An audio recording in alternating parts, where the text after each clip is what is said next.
Hello everybody and welcome to today's Q&A, which is about starting your own business, and you can ask me questions on all the aspects of starting your own business, but I also have Esme here and she's got some questions that were left. We had a lot of questions left over the last few days about this live. So if you're joining me now, we will look, and Esme will be looking at your questions below, but we will start off with actually some of the questions we got earlier. So let me just rearrange that a little aspect of going live should be how to have the right equipment during staying safe at home. Okay, Esme, do you want to fire away? And we'll start that way, and then we can take questions from the floor, because I don't think I'm going to get to be able to see any questions. So I really want you to be able to find them for me. Okay, great. Let's start. And so how important do you think a logo is, and how did you develop the Trinny London logo? It's funny, logos, because I think when you are toying with an idea and you get stuck, you can focus on the logo and you can get carried away with doing, 101 permutations of something. And there are lots of times, not in Trinny London, but in previous businesses, when I spent a lot of time on the logo and I didn't have a very good idea. So logos have a weird relationship with me. But with the Trinny London logo, I worked with a lovely man called Arno, and he was somebody I was introduced to by a woman who was one of my first investors, who worked slightly within the beauty industry, and she knew Arno as a designer, and he came up with renditions of, we knew it was going to be called Trinny London, and how would that look, and getting the double T, or the Trinny and the London to be sort of at, opposite ends of each other. So it resembled this symbol, but it also reflected what the brand was, so that even though they are two double T's, it looks like a T and an L. That took a while, and we did go back and forth, but I remember the idea of what we would have as a logo took a long time. And then once Arno came back with that, immediately I kind of thought, actually, that works very well for what I wanted to do. So another aspect was, what do I call the brand? And I did go back and forth on, should I call it Trini or not? And that was an interesting one, because when you spent a few years where you've developed your name to some point of recognition in some areas, then there is an asset to continue to use an element of that name. That name for me in the past has always been Trini and Susanna, and like Ant and Dec. When people would meet Susanna and I, when we were sort of at the top of being on television a lot in the UK, people come up to me and go, "Hi, Trini and Susanna," because they couldn't differentiate who was who. So it made me think that Trini is also quite an unusual name, and I felt that, should I use that name? So when you're thinking of starting your own business, it's really important to think about elements of this, because even if you have no recognition of what you're doing or about to do outside of the circle of the people you know, one's name has a great emphasis on the personal origins of any brand. And when I think of brands, and I think of brands with names, as in not Nike, which is a made-up branding name, but Purdy and Fig, this little one on my table here for hand sanitizer. I know it's got a history, and they must be probably, something to do with a family, and there's that lovely relationship, and it automatically gives something extra to a story. So, yeah, that's my thoughts on all of those things. Yes. Just for the next question, there's people saying hello from Portugal, Ireland, Nepal, Israel, Australia, and all over the USA. Fantastic. Okay. Thank you. What were the first roles you hired when growing the Trinny London team? The very first roles I hired there was a makeup artist that I had given literally her first job to, called Charlotte Shasha, that some of you know, and she was working, she'd done occasional shoots, but she had mainly worked with Susanna and I on the TV show. So I got to know her, and she understood my philosophy. So I thought, I need a practical person around makeup. So I got her she worked a little bit with me, and she was doing other jobs. So it was sort of intermittent. And then when I got the proper funding, she came on board. But Federica and Chloe were two of my first proper employees of Trinny London. And they both came from, I asked Charles, my man in my life, and I said, do you know any good interns? So he then asked the head of education at the Saatchi gallery, and she said my two best interns were Chloe and Federica. So I met both of them, and I remember the day I met them, I remember what happened, and they then in very quick succession came to work for me, Federica full-time and Chloe a few days a week. And they were there at the very beginning, and those people who were there at the very beginning of your business have a really special place in your heart. And two of those people are still with me in the business, and one of them is no longer with me. And I think also you have to understand that people evolve and businesses evolve, and sometimes not everyone stays. And so Federica started off, really smart, articulate, analytical woman, and she now, up to recently, was ran operations, and now she's moving to another area of the business, and it's given me such joy to see her growth in the business. And she also knows me very well, and I think that when you start a business, having people that really know you very well and know your all your foibles, they know what you're good at, they know what you do that inspires them, they know what you do that frustrates them and brings them down, but they know you.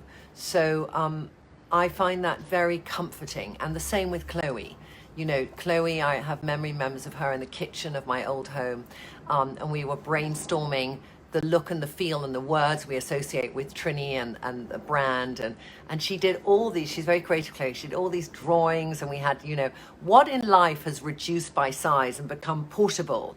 And, I was kind of, because Trinny London's portable, I thought, okay, Nespresso did that with coffee. Who else has done that? How much can we own that idea? So when you're looking at your idea and you look at it with people who are there at the very beginning, they remember the core of that idea. They remember the real premise of the inspiration of why you came up with those ideas around your business. And as businesses evolve, it's very important to remember what was the beating heart of the beginning of that business, and have we carried that through in some way into the business as it grows up. It's a really important thing. It's an important thing. As I'm saying it now, I'm thinking it's so important I remember that. And Chloe, of course, because she's Chloe, she kept all those collages and everything, and she brought something in which I think I have in the office to get framed, of just that first brainstorming year and what we put into that thing, and how much of it she put in the office into a marketing meeting, and how much of that we put in as our words was relevant today. And there was still 90% of it was relevant today, so that felt good.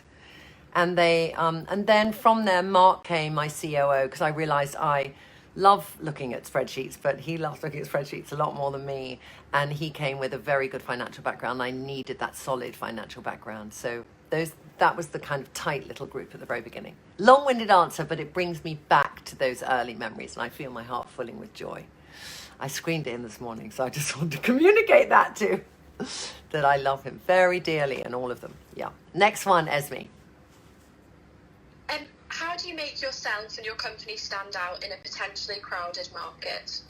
That's the thing when you come up with an idea, is what is your point of difference? And I remember before I had the idea of Trinny London, I had many ideas, some of which I raised money for and some I didn't, and some I started for 2 minutes and then I stopped. But there was always this thing of the SWOT report, and I can never remember what the SWOT report exactly was, but I think it was what were your strengths, what were your weaknesses, what were your something, and what were the threats. And I remember trying to do that on Trinny London. I could never remember the third one. It got me stuck. But it's like, what's the point of difference of Trinny London? How can I show? Because every market, really, general markets, are crowded markets. So when you're going into that market, what have you got that's so different? Is it something that you're talking about very differently? So, if you're selling a new food stuff, are you just planting in the mind of your consumer the way that they should look at this food stuff really differently because they thought it was a fruit, but in fact it's a vegetable? Or, the way people transformed avocados of the 70s to avocados of today, that's a huge kind of marketing campaign. Organic as it might be, but, crowded market and suddenly became popular. So for me, I felt that my point of difference was very much, I hadn't found anything that was cream-based of all the product. I had never found a brand where I could carry everything around in a very portable way. And I always bought lots of things from different places. And I thought, I'd love that something's good enough that I'd buy everything from that one place. And I hadn't done that since Mac. So those bits were important. But another bit that was very important, which is something that's also grown organically with the brand, is how can one be emotive with a brand? How can you really, if you start a brand and it's you who's starting it, how can you bring that emotion into the brand? Because many brands are manufactured in boardrooms. And if a brand is manufactured in the heart and soul of your kitchen, then how do you bring that into it? And that's a key component. Also, there are a ton of makeup brands out there, not so many who just do cream-based and hardly any who do the portability we do. But the other thing I think that we own quite uniquely is that whenever I think of my makeup, I always think about more than my makeup. I think about how am I feeling and what am I wearing. And I feel that we talk about that a lot on social media. I talk about that in my lives. And I feel that nobody else really owns the whole makeover. There's lots of makeup artists out there, but the concept of making over a woman and that sense that we have as women where we might wake up every few days and think, I need a makeover, and that's about inside their head, their makeup, their hair and their clothing. And I feel that's where we are. And as a brand, that's what we represent. And I love that we own that area. Yeah. This is a question from the comments. Yes. So they've written, I need advice on taking the leap. I'm financially secure in my job, but it doesn't excite me. I studied art history and would like to be more creative. Help. Okay. Taking the leap is the hardest thing. It's like, I'll tell you a bad analogy, but you know how a lot of people talk about relationships and marriages, and they say that, a woman can say, I've had enough, I'm going to end the marriage. And a man needs another woman to move him along because it comes from different places. It's a weird analogy, but follow my thought process. So I think that when you think, I'm bored in my job, I can do my job backwards, I'm good at it, I'm earning, I might have ticked the boxes that I wanted to achieve when I was younger, which is I've got a mortgage, I own my own property, whatever other boxes you wanted to tick. But you're feeling like you go to eat a meal and you never feel satisfied. That, to me, is not the way to wake up every morning and embrace your day. You can, you're not on the hamster wheel, because the hamster wheel might be that you eat to live and live to eat to live and live to eat. Whereas you sound like you're comfortably just going on a long hike, but it's not going anywhere. So you've got to work out what you're good at. You might have loved art history, but if you want to become an entrepreneur and not just, in fact, start a hobby which you enjoy as much as your job, which is the other route you can go down. Not everyone has to go from being in employment to being an entrepreneur. They can just think, let me take a course in history of art, I loved it, and still work and fit that in and then get that stimulation. That can be a path to go down. But if you think, I want to have my own business, you've got to, it's not enough to just think, I love, what did she say, art history or graphics? Yeah, art history. Yeah, so you've got to then try and think, if I love it and I want my passion to be a job, what is it that I would like to know more? Or what do I think other people would like to know? Or is there something I'm going to throw idea? This is like the, are we ready to brainstorm here? So let's brainstorm for you and say, okay, I watch University Challenge every night. And whenever the paintings come up, I'm lying in bed next to somebody who knows everything there is to know about painting. And occasionally I'll get one right and I'll feel so good. And when we encounter our everyday life, art history comes into it, can come into it a bit. You can go to a gallery with a friend on a Saturday, you can do all these things. It would be really nice to know a little bit about art history. That you could kind of go to a site or find out, and it's like the cheats guide, okay? It's the cheats guide. So would I like the cheats guide? Not that I don't want to pretend I know more than I do when I don't know, but I'd love to have a feeling of that period, of what it is, of what are the different art movements, or what they represent, without spending months studying. So is there something you could offer people that would do that? And would that be appealing to you? That's just one tiny little idea, but that's how you've got to think about it. Because I don't know enough about you to know if you're wanting to leave your job and make this your career. Yeah. Next question, Esme. What made you decide to be a predominantly online business?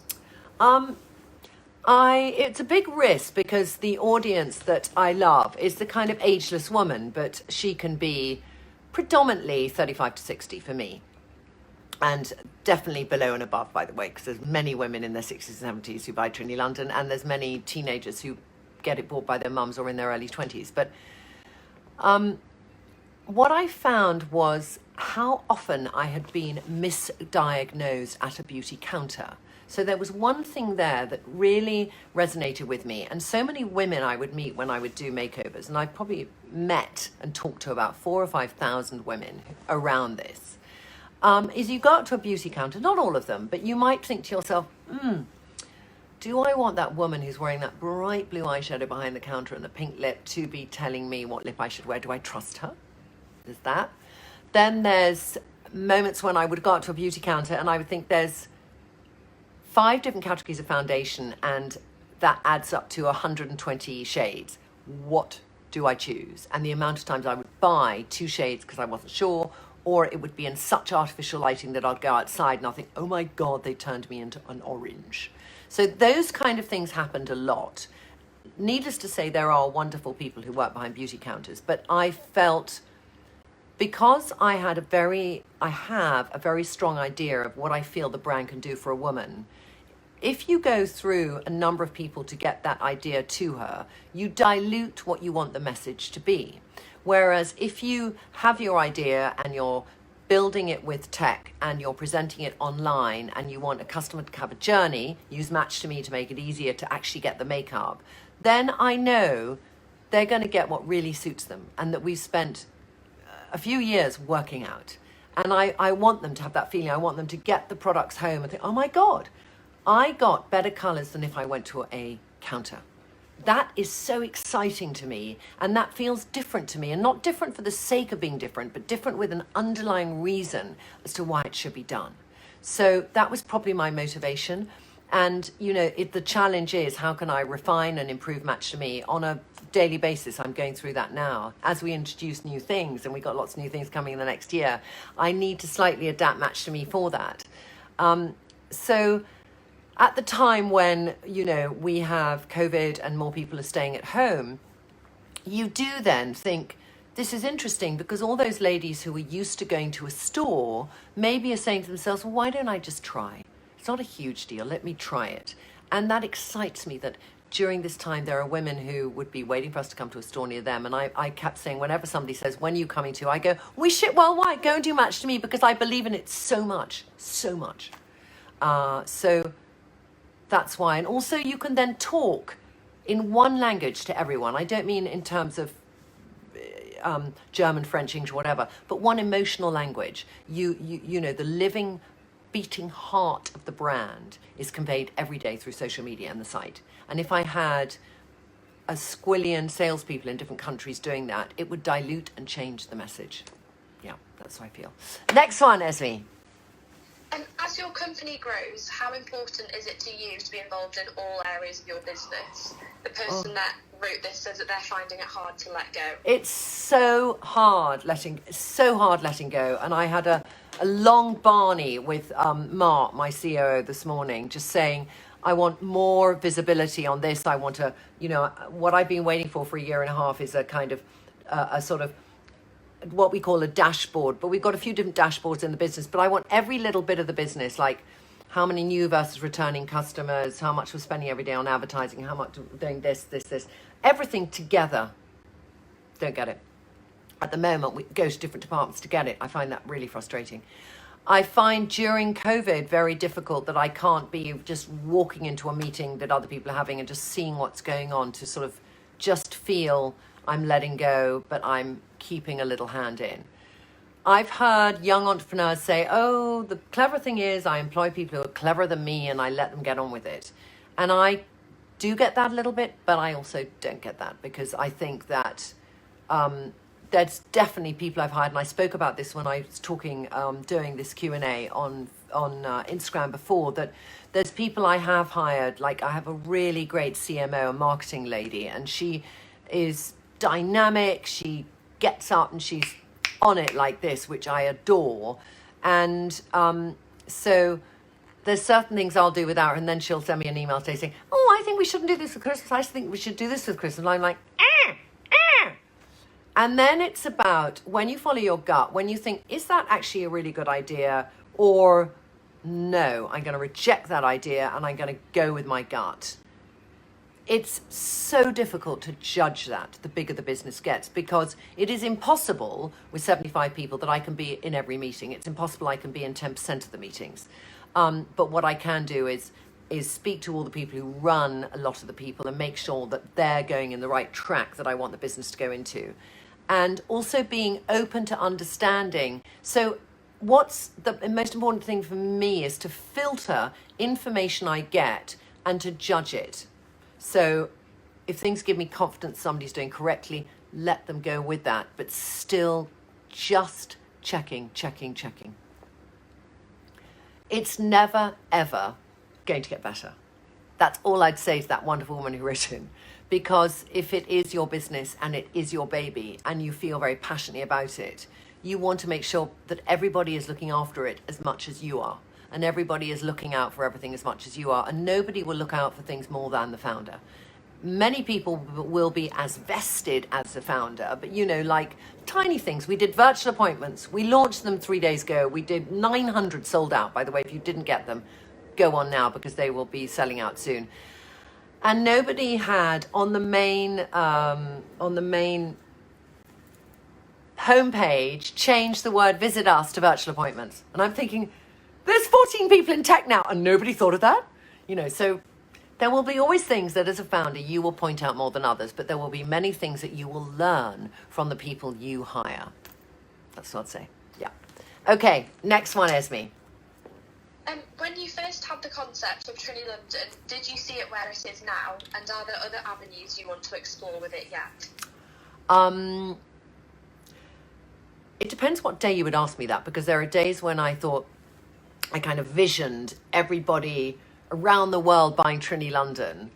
And I remember I used to do meditations with Sanjay, who some of you know, who does meditation with me, and we would do meditations, and he would do this meditation and he would, do a very specific one. Say, you're sitting on top of the world and there's these people there and they're undoing their things and it's all going on a production line. It's going everywhere. And because I couldn't properly vision that, like what kind of production line is he talking about? I got a bit lost in that. And there's people I know in businesses who visioned their whole future.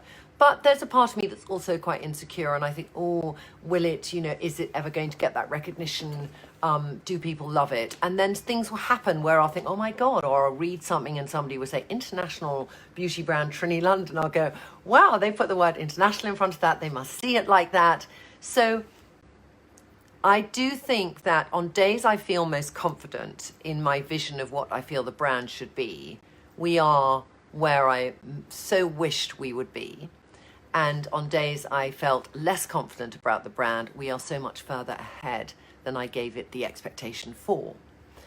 In terms of what's to come, I feel we are only a fifth of the way through in terms of the breadth of what I feel Trinny London should offer. So there's so much more in my head. Some of it we're getting out now that launches in September and then in January and then the following September. So I'm thinking usually 2 years ahead, and that's the most I will think ahead. But I have the vision for a 5-year vision.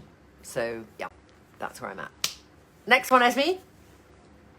Just also to let you know that there's comments are flooding in with everyone from all over Australia, Norway, Wales, everywhere. Fantastic. Thank you. I'm going to read all these comments later. I'm so sorry. On my phone, for some reason, I think I've dropped my phone way too many times. Esme, it could be phone droppage, I don't know if you've tried it, but I sorry, I keep moving my hair. It's so irritating.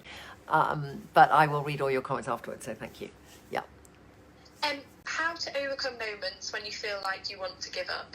Oh, I know those moments. And I've had those moments. I've had those moments over things externally that have happened that have made me feel I don't know if I can do this, to internal moments where I don't feel I have the confidence to do it. So external moments like that, sorry, I'm just going to call, actually fell out of the system. But external moments like that happened when I was I had launched the business, but when I had the idea for the business and I was just about to go out for a proper fundraising, and Lila's father died, and a lot of you have heard the story, but I was in a home I could no longer afford. I was not getting in any income. I was selling my clothes. I was just thinking, what's going to happen? And I felt tremendously passionate about the business. And a very good friend of mine who was really, this couple, they are most wonderful friends of mine. And they said, Trini, maybe you should just go and get a job and give yourself security and not worry about starting something, because it's like the worst time for you to start something. At the time I was 51 maybe. I was 52. And they said, at this age, really should you be taking that risk with Lila? And I remember, and they also said, look, we'll lend you some money to keep you going. So it wasn't like they were just saying doom and gloom. They were saying doom and gloom, we'll help you to just have a few months having your head above water. They were really sweet, very good friends. And I went away and I thought about it a lot, and I kind of thought, and I'd been into it, whereas I'd had the sort of third rendition of the prototype of the stack, and it was beginning in my head to take shape. And I just thought I couldn't not do it and wake up in a few years being a consultant anyway. Who would give me a job, really? Because I just don't have a proper qualification for anything. And wake up and think, I could have done that idea. I couldn't do it. Also, so I went back to them and I said, thank you very much, but I've got to pursue it. And then 6 months later, when I was properly fundraising, they actually put money in the business as well, as one of my original investors. So there will be times when you'll think, is it going to work out? When I got the really bad, I'd started to get the prototypes and they were totally not the idea of what I imagined. That was the time when I thought, is it ever going to look how I want it to look? Because the aesthetic of the stack, and it's stacking and these closing and each pot being airtight, that took like a year and a half just for that little bit of it. So during that, I remember feeling, but it's like, I will compare it in a way to when I was trying to have Lila. And when I was trying to have Lila, I did 9 IVFs, of which I had a few miscarriages and obviously no baby. And it kept, I had 4 years of that. And I never thought I'd get pregnant, but I never thought I wouldn't have a child. That's the place I lived in. So with that time between sort of, having done a little raid with an SEIS scheme for 150,000, spending all the money on the prototypes, paying a bit of Chloe and Shasha and Feds and stuff, and then the money was running out, and then all these things happened. There was that moment where I just thought, it's never going to happen. I'm never going to give up, but it's never going to happen. Sitting in that place, and then something propels you forward. Something propels you, and you've got to look out for those things that propel you forward. And you've also got to know, and this is something I say so often, it sounds so corny, but you don't know what's behind the closed door.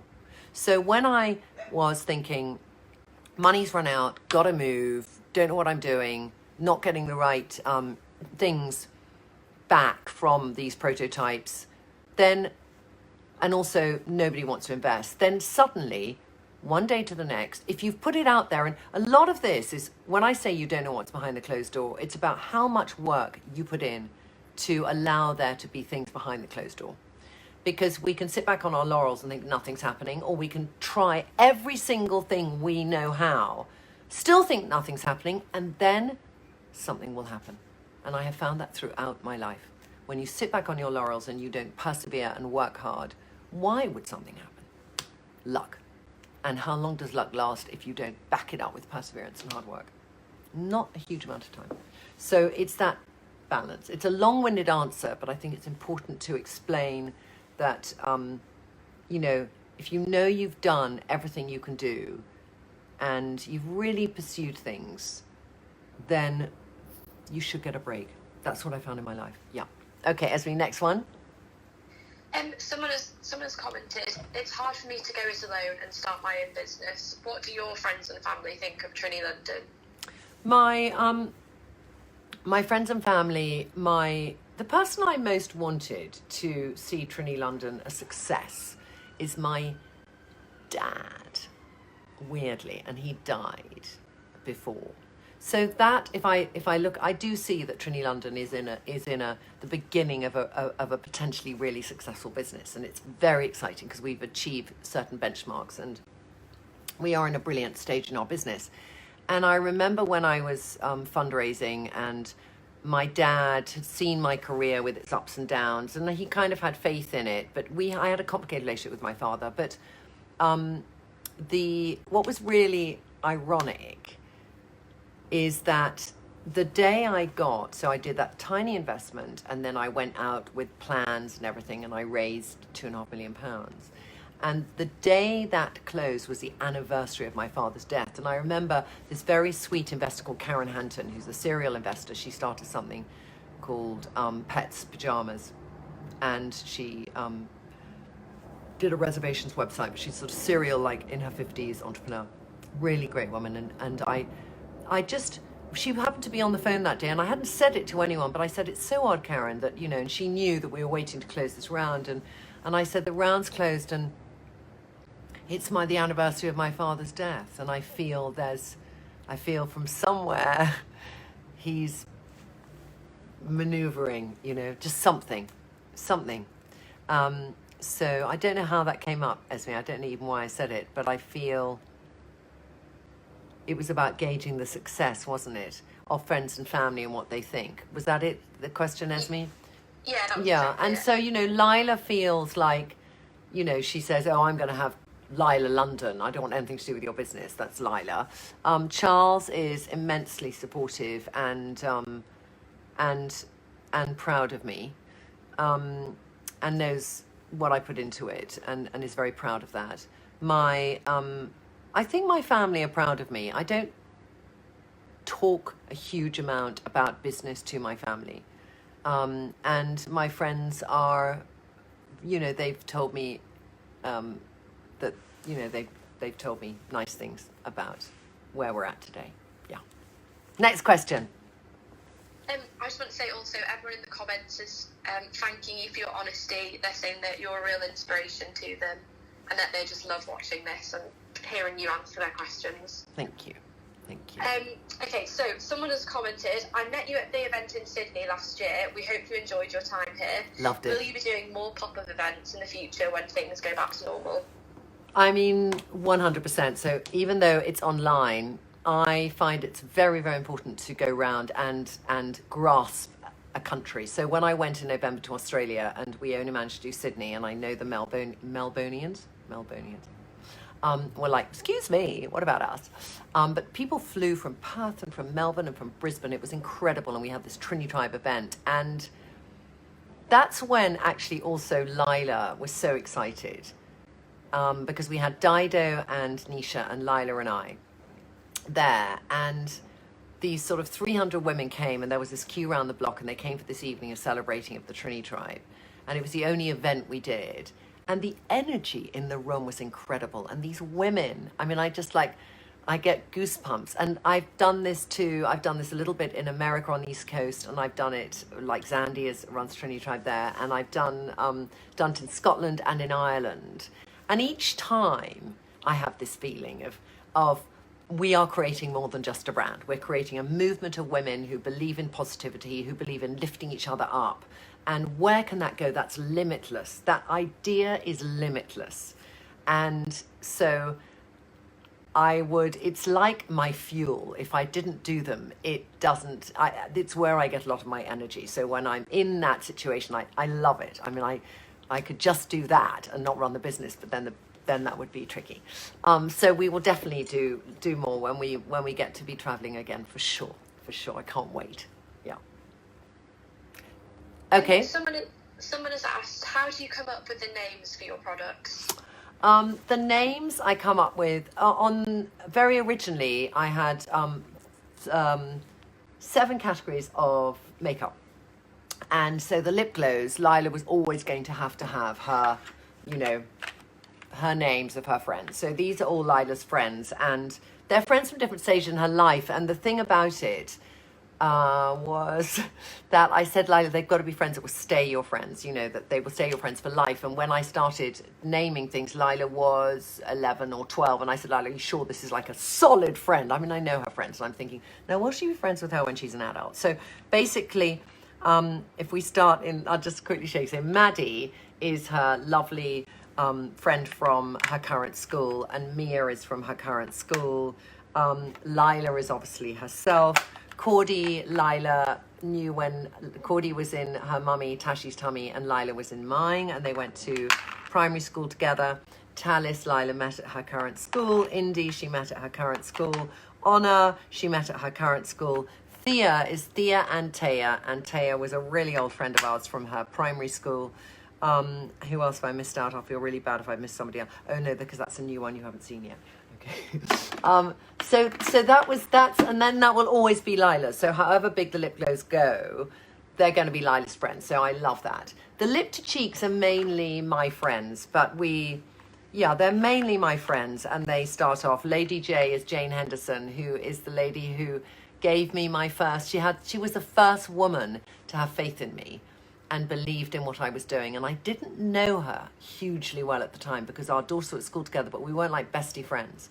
And I respect her as a businesswoman, and she runs she's the global head of Minto, which is a research company on beauty.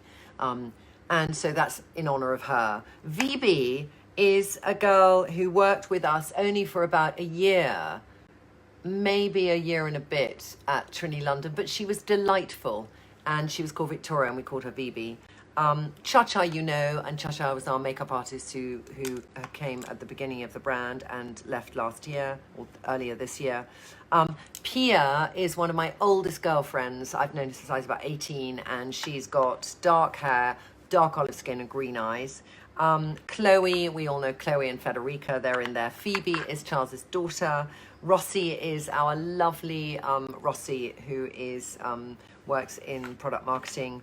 And Munchkin is a sort of name, like somebody's a bit munchkin-y. It's just an expression that I've used in the past on people I think have delicious cheeks. They're munchkins.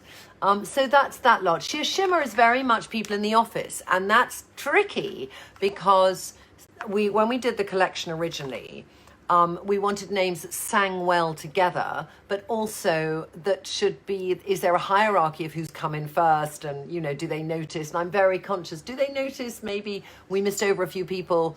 But Maiko, Dido, Afric, and Emily. Emily's the odd outsider, but Emily, I even knew Emily was leaving when I named this, but she was such a delight, and she gave so much when she was with our company. That I was very happy to call it that. And Bunny and Mama was done because of sort of Mother's Day and Lila and I.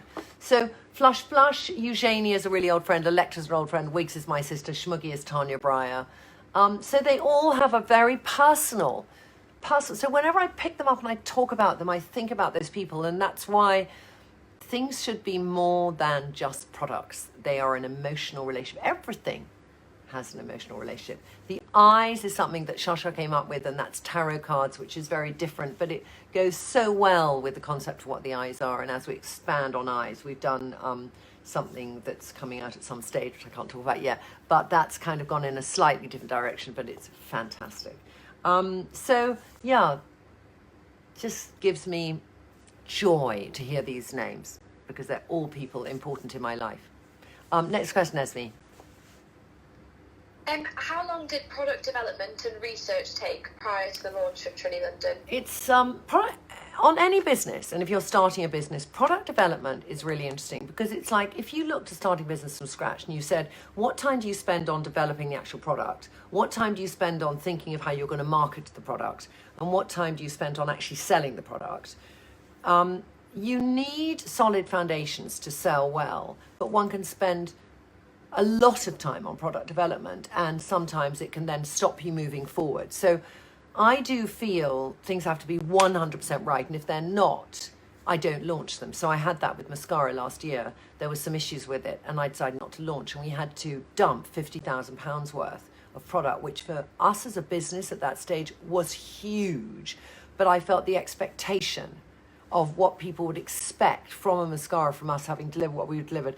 There was one little thing wrong with it, and I couldn't let that go.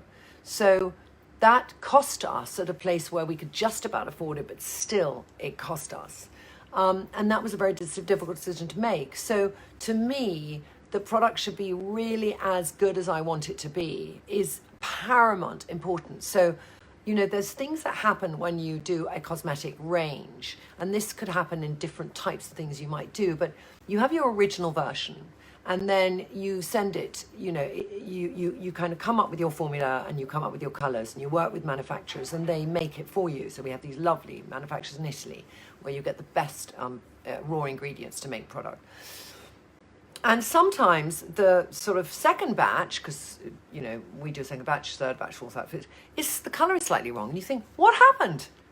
How did that happen? How did this evolve? And there's one thing where the color's slightly evolved, and I noticed the other day, and I went, what's happened here? That this has evolved. So we've now gone back, and the next one will be right. So you will have things like that will happen, and you've just got to let go. I'm thinking to myself, so many people were buying it and happy with it. And I'm thinking, but if the color then goes back a bit, that's what happens. Another thing as well is there's other brands out there like Indeed Labs, lovely brand that do this, is that they have formulas for things. So it might be you come up with an idea for a product, and then you think of a way to improve it. So you can then say new and improved. I used to think that new and improved was a marketing ploy, and I'd see new and improve on Estee Lauder, and I'll think, well, what was wrong with the old one? But it means that maybe new ingredients have come out, new formula techniques have come out. It might be that ingredients that were in it no longer should be in it, and they need to change. There's lots of different reasons.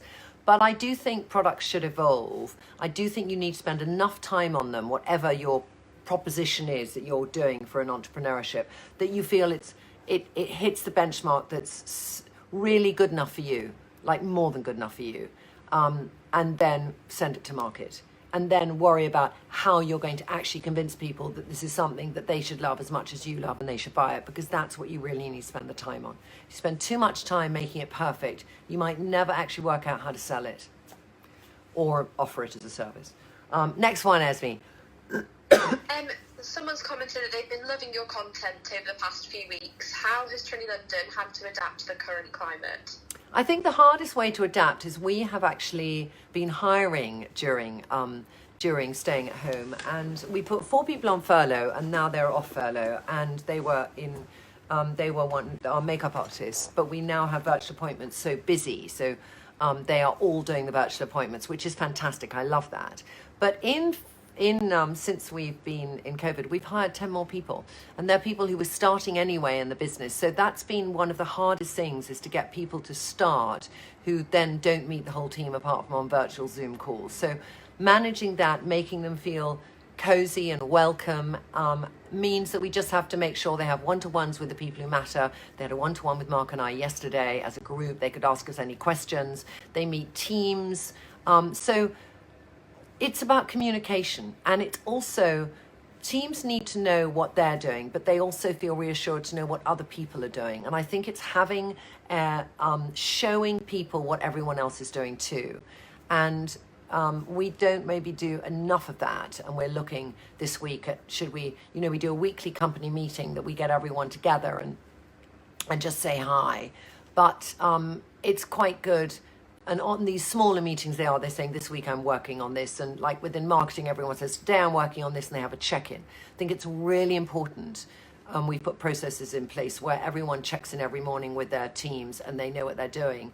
And then like Shira, my CMO, will say, Trini, this morning for your visibility, this is what every single person's working on. So then I really know what they're working on, and if there's something in that project I need to work on with them. 2, I know that day they're focusing on it. So awareness of what everyone else is doing is as important of awareness of knowing what you're doing, because it just makes you feel comfortable and that you're all pulling equal weight. And I think that's important too when we're working remotely. Yeah. I think following on from that, a question was left saying, how do you recognise the people you want to hire who can really see your dream and idea and positively impact your business? You know what? I think that you know it from the very... I'd like to say that looking back at hires I've made, which I made by myself or I've made with the team for a team member,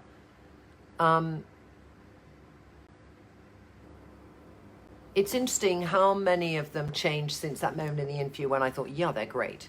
So there's definitely hires that I've made where in the interview, I've literally said, I don't look at anyone else. You're great. And that's followed through because there was something in my gut that was like, they're great. And that has happened to me a few times. I generally want to really understand what makes somebody tick more than look at their CV, but you need to know they understand the basic principles of the job they're doing. So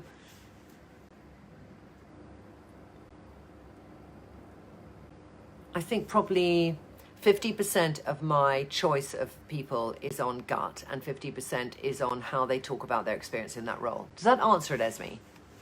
Yeah, I think so. Yeah, okay, yeah. Yeah. Okay, so someone else has asked, is Trinny London your first business and would you ever do anything in fashion?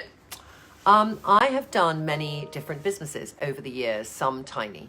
When I was 17, I did my first business. It was called Bows Unlimited. I did with Katie Brain, who's Kate, as in our cheekbones Kate. And we were at school together.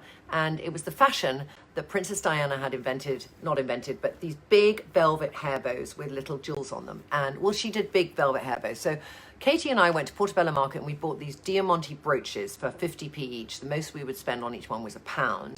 And then we got a really lovely seamstress in Brixton. We bought fabrics in the street off Great Marlborough Street. It's gone out of my head. And then we take them and we do these bows, big bows, small bows, little bows with the brooches on.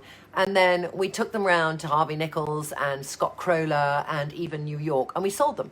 And we did sell them.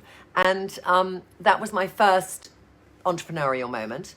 Then Katie went off to art school and I finished my A-levels. And I had, before that actually, about 9 months before that, I had a shirt ironing business.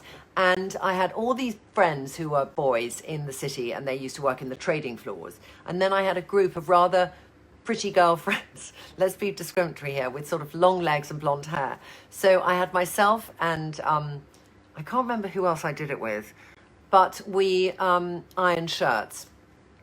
And so everyone would send us their shirts and then I'll put them all in my mum's washing machine and we'd iron them. And I'd iron them with a lot of starch because it was a really quick way to iron them. Very good on collars and cuffs, by the way. And then we put them in a bit of plastic we got on some, not a site then because there weren't sites then, and sent them back. And we charged £5 a shirt. I mean, I think we charged a huge amount. This is like 1984, okay? But the boys paid it because the girls went to the office and they brought back the shirts and they looked cute and, you know. So we had this business for probably about 3 months. And then the boys started calling and saying, hey, I just, have you got my shirt, to all their friends because we kept delivering the wrong shirts. That was another business I did.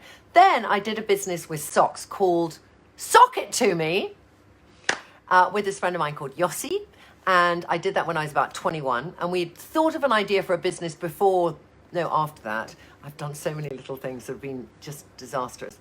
But anyway, we bought socks from this company called Barter in Eastern Europe.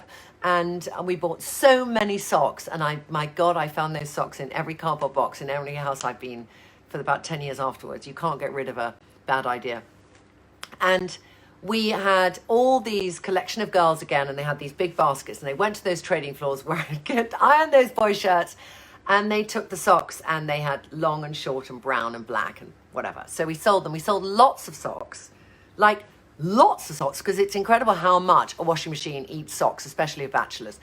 And then after a few weeks, these socks, they were really bad socks because the socks ran and the plastic came off the top, and the boys were like, this was fun, it was a fad, Trini, but really these socks have ruined my 9 shirts and my socks keep falling down. But we had a few months of that. Then I did another business called Mission Impossible, which never took off the ground because I spent too long on the branding and how it would look and how it would write and the typeface. I spent months on that. whilst I was doing another job. And the idea was that you wanted something done and you couldn't get it done yourself. You would call Mission Impossible and we would do it for you. And it's really what actually a brand called Quintessentially is. But this was way before that and not as good as the company that is. But that was one.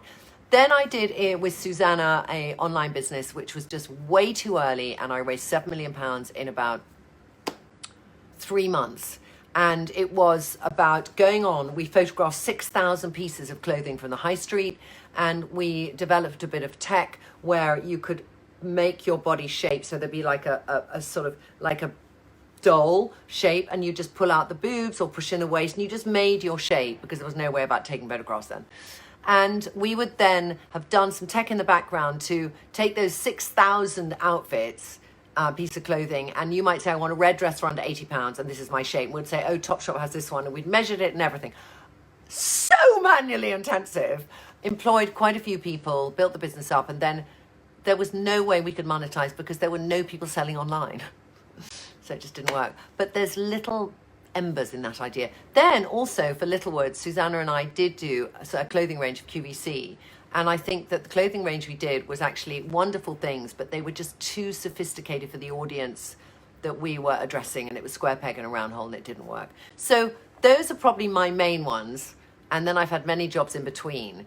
And it's not for want of trying. It took me till 53 to actually think this is the one and I'm ready now and I've learned everything I need to learn and I can do it.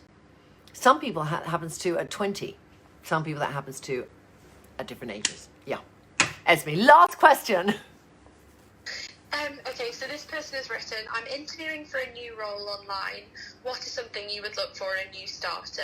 Like, does a degree matter more than work experience? It depends entirely on the company. To me, a degree is irrelevant. Unless you are a computer scientist and you need computer sciences or you're going to be a doctor. Do I look at degree? Do I look at, oh, you got a 2-1 and not a 2-2? Or if you got a first, you wouldn't be applying for that job. I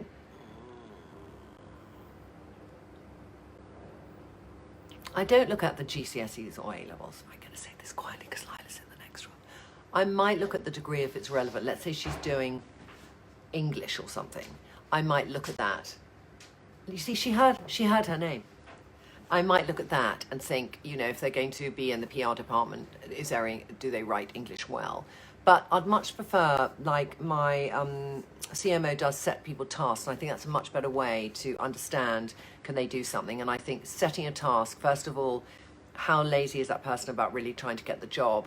If you set them a task, they actually have to do something, come back and give you their opinion on their thought process, which is the most important thing you can learn about them. And then getting to know their character in a meeting. And I ask them always about their family life, not so much whether you're married or single or whatever, but just how did you grow up and, were you a first child or a third child? I'm really interested in that dynamic as well. So it's a mixture of everything. Esme, what time is it, darling? It's 1 o'clock. Okay, we're going to end now. Can I just say thank you so much for listening, and I hope you enjoyed it. And we will do these. If you'd like us to do them more and you'd like more questions answered, please let us know. Thank you so much, everyone, for watching. Bye-bye.